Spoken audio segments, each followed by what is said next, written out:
To go. Okay guys, this is our second video and our first one about a specific drug. Richie and Raina are back chatting with us again, and thanks for that guys. We're going to start off with one of the drugs that we saw was most prevalent and we talked about in our last video guys, that's cocaine. Can you give us the characteristics of it? What exactly is it? Is it a stimulant, sedative, hallucinogenic, and how does it work and how does it affect the body?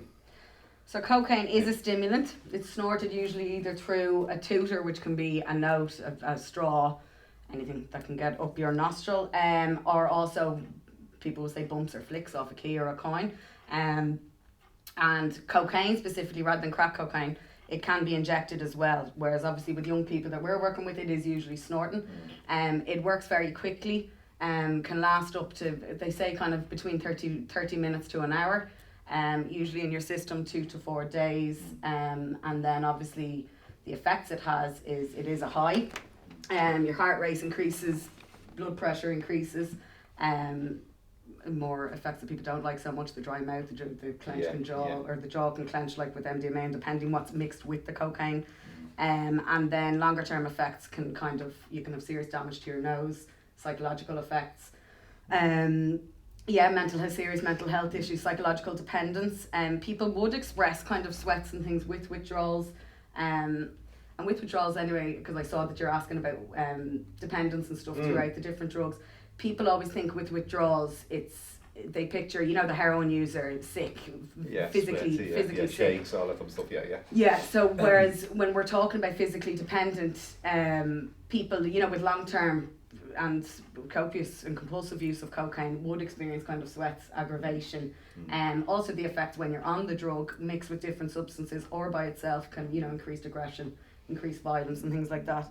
And then obviously the risk of like people don't realise the fact that you also run the risk, particularly for sharing paraphernalia, that you also run the risk of the likes of Hep C and all that as well. So there was actually a huge increase in Hep C cases, and it turned out it was people unknowingly sharing things. So that would be a huge piece of harm reduction advice we'd offer young people. And then the things that it's like you have to ask I know with a lot of young people they don't seem to be able to socialise without us. That way it seems normalised kind of, hasn't it? Yeah, it's I think everywhere almost as normalised as a cigarette. As a drink, and that's it. The thing is that the thing of going out for a drink and going clubbing and just having a few drinks and that's it at the end of the night. But now it's they can't function. It's hand in hand.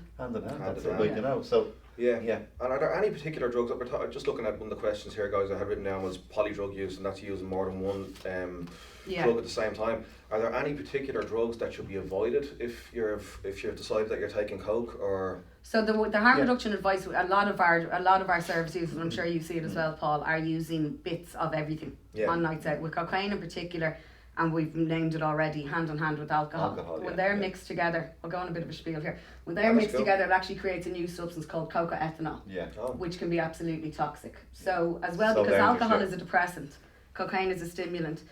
Both your heart rate and your respiratory system, everything is getting quite confused. So it can put the heart, it can put your blood pressure and everything under quite a lot of pressure over. Am I going down? Am I going up? As well, obviously, because it's a stimulant, it's a strong stimulant. If you're incorporating other stimulants, it can get out of control that way as well. If you're incorporating, ketamine, MDMA, and the other party drugs as well. But with cocaine and alcohol, I know that a lot of clients and a lot of people will say, "Oh yeah, but it kind of helps me. I'm not as messy."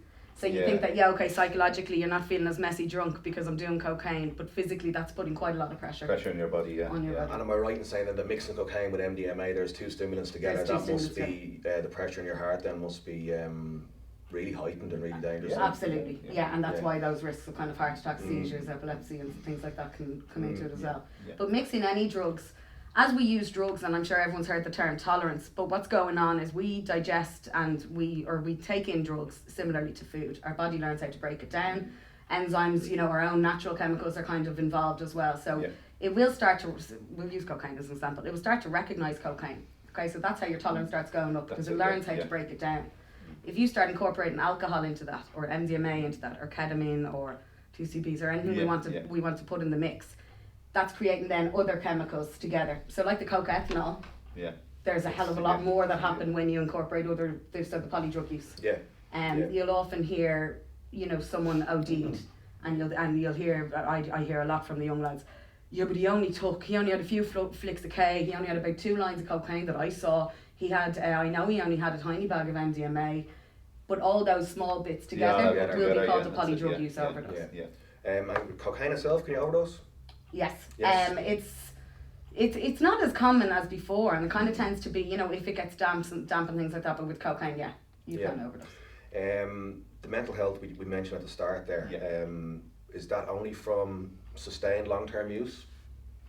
No, and if we're talking young people, an adolescent brain is developing, and the long-term effects of even just using it those few times, there are studies to show, both with cannabis, cocaine, and I think MDMA as well, there's studies to show even one use. You can it has a massive effect on the frontal lobe, like obviously the chemical imbalance and all that type of stuff that goes on. We would see that, and particularly like, okay, coke, it does affect, and it can just like even using a few times, but the likes of weed now would be sort of really have a massive effect, wouldn't it, really, on the brain, a young person's brain, particularly the developing brain, you know, the way, because you're putting a chemical in there, and like let's look at it like from 12 up to 18, like you're sort of developing as a into adulthood. But like it's we're seeing with young people is that they're coming in, they've no life skills, they don't know what the hell is going on, you know, the way dropped out of school, and it's having a massive effect across the board. So like, you know, it does, it's negative, 100%. And with the cocaine as well in particular, the social dependence.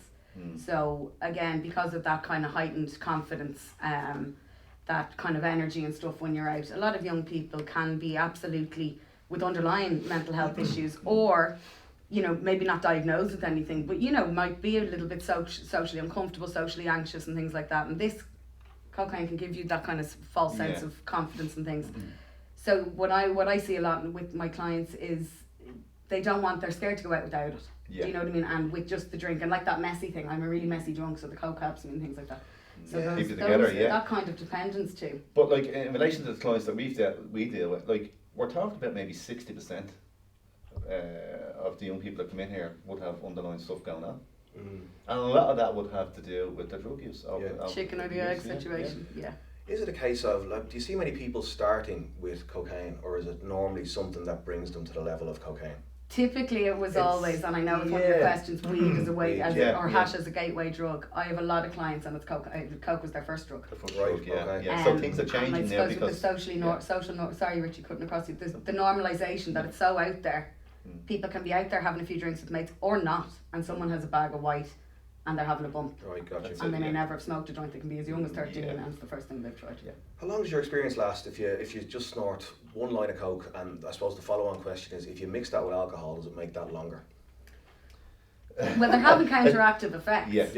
So they say one line is 30 minutes, but then it depends on the purity of the cocaine you're taking, what is actually in the cocaine, because let's face it, the stuff that people are getting is not pure cocaine. They are ordering stuff on the internet which can be more pure, but there's no guarantee what's in that, and there's serious dangers, guys, with with purer levels of it as well, because they may do out a huge line. That's it, and it's way more than they usually do. With the alcohol, does fluctuates, doesn't it? Really, as such, you can't really say a half an hour. You can't really say an hour, because, as I said, like the purity is like it depends. And the person's own metabolism, and that's it as well. Like how they're feeling that day.